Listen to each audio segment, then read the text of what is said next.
My name is Whitney Andrus, and I've been an English teacher at Letcher High School in St. James Parish for 4 years. I'm passionate about using literature as a tool to help students become more productive, informed, and empathetic members of their community. I believe that discussing a good piece of literature can help us achieve those goals and help students reflect on issues in society. The lesson you're going to be seeing today is for an 11th grade college-bound class. These students have been studying the Warmth of Other Suns unit from the Louisiana ELA guidebooks. They have been working to answer the unit question, what is the power of a single decision?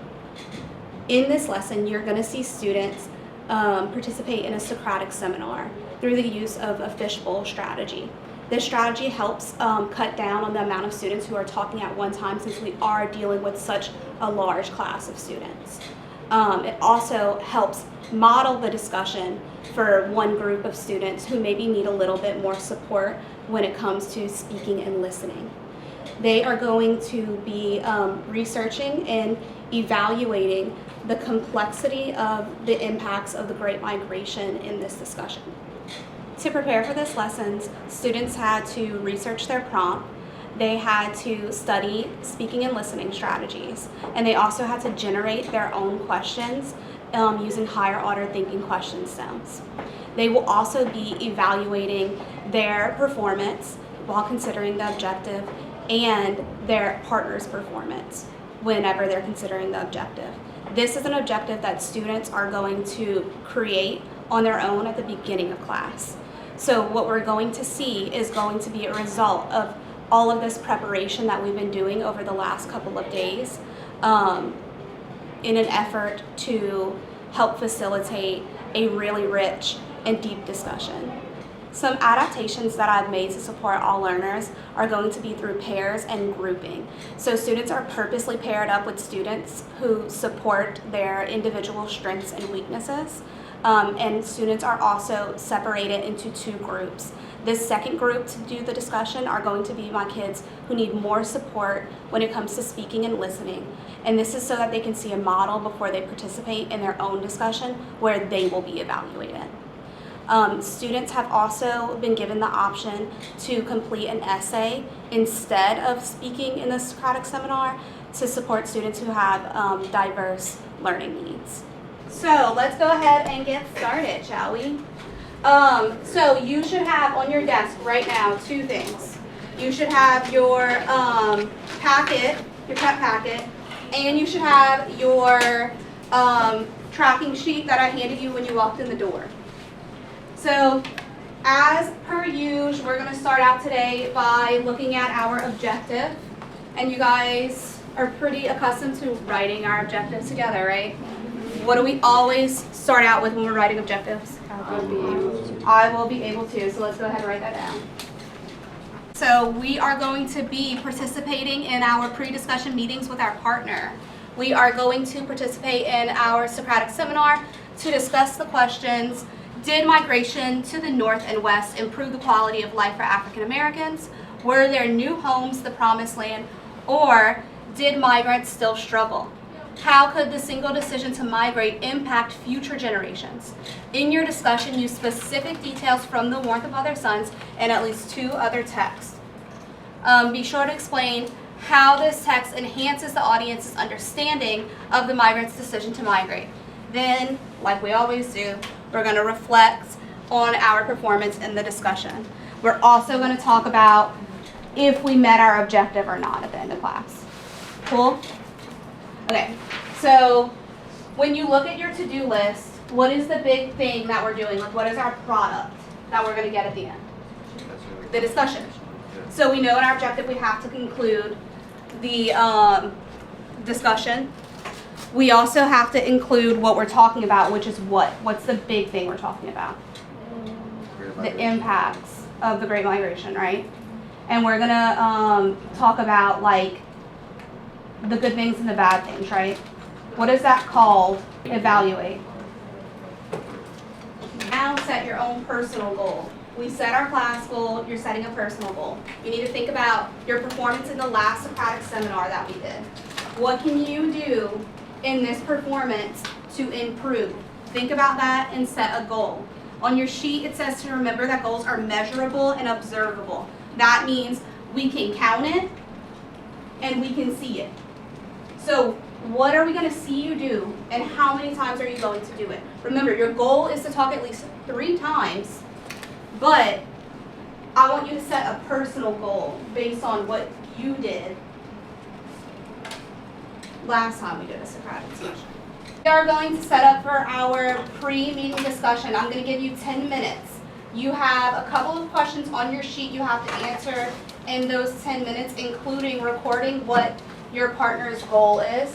You also need to discuss what you have to observe to make sure that your partner met their goal. So what behaviors do you need to see when you are scoring them to make sure that they met their goal? I also want you guys to do a last little review of each other's arguments. The purpose of this is to give each other feedback and give each other tips so that when we get in big discussion, we're not saying something a little crazy that doesn't relate to our goal, okay?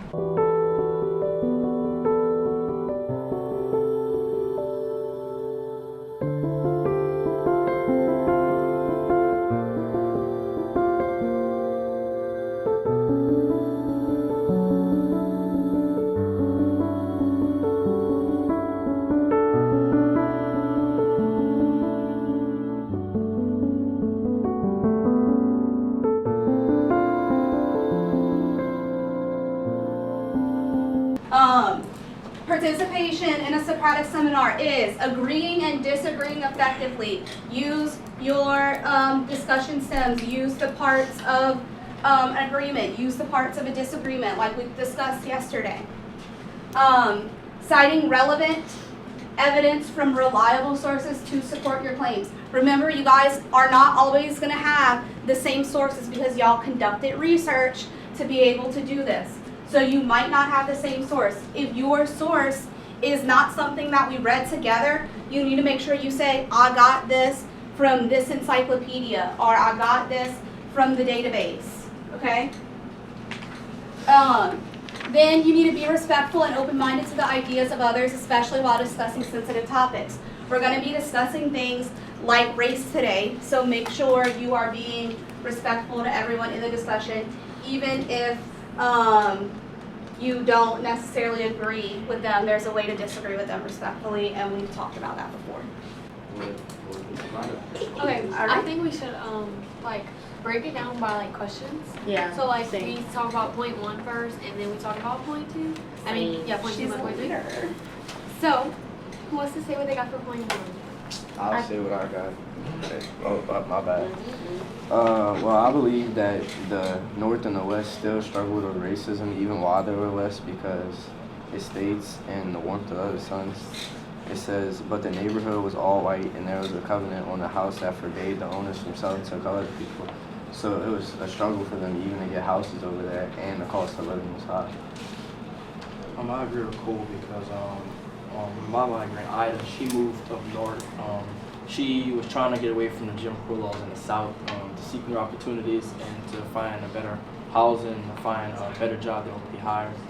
She struggled to find jobs in the South, and she worked in the cane field to find a better way of living, but she got away. She took her and her family and she packed all her stuff and went up north, and she found another way of life, which it didn't improve the quality of life for her, but she's still struggling throughout the time to find similar experiences. But he had an example that in the South, one of his veteran buddies, they came home just to be killed. And that shows that the South was not a good place, whether you were a veteran or not. Well, I kind of disagree because some migrants, they said they had freedom and the opportunity to acquire something, freedom allowed in every way, freedom of speech, right to live and work with others. So that basically means that, like, even if they did have, like, struggles moving to the north, they still had, like, freedom out there better than in the South. He talked about how it was less racism and more freedom, but like when he went up into like a bar, they didn't show that they had racism, but like once they left, they slammed like the glass that he was drinking out of. So it wasn't noticeable, like on the walls and stuff, but it was noticeable once they realized. they had better careers that they found in the North than they could have had in the South to help them out. So just to be clear, just so I can make sure we're following, y'all are saying that they shouldn't have considered it a struggle because you should have expected that there wasn't going to be a community there. Does anyone disagree with that? Okay, can y'all tell me a little bit about that?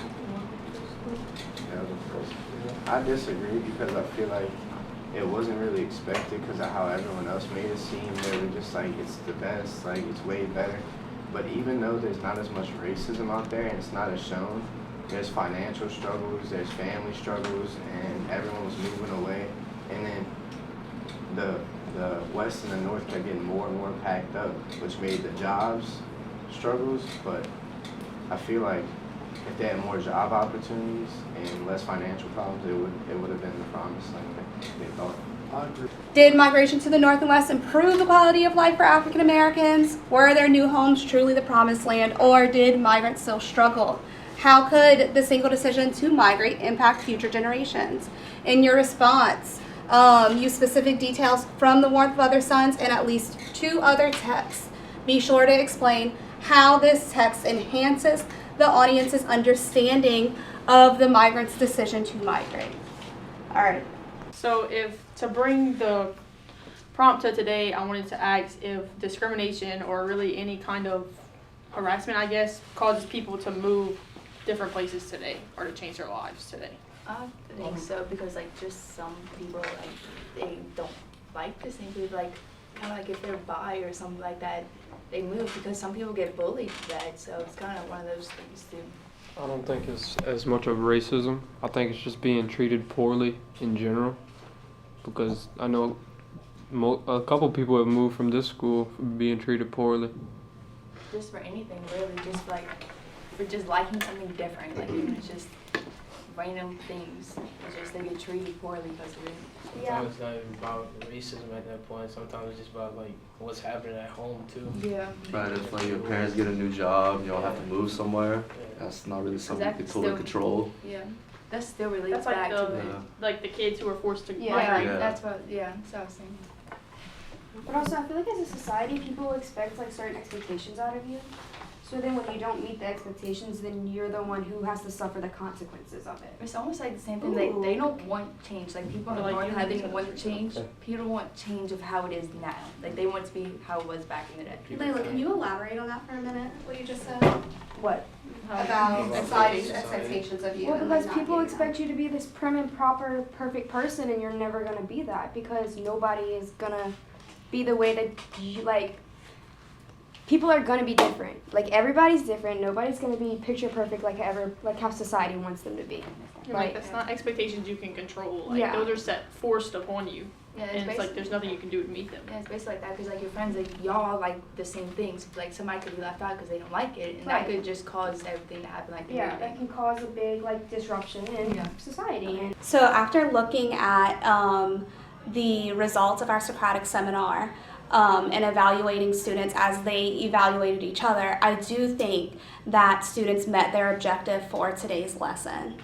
One thing that I would change about this lesson is instead of having one big chunk of reflecting on your partner's performance, I would break it up into 2 different smaller sessions of reflecting on your partner's performance immediately after the each Socratic seminar. That way it's fresher in the evaluator's brain and the kid who is getting the feedback gets more quality feedback.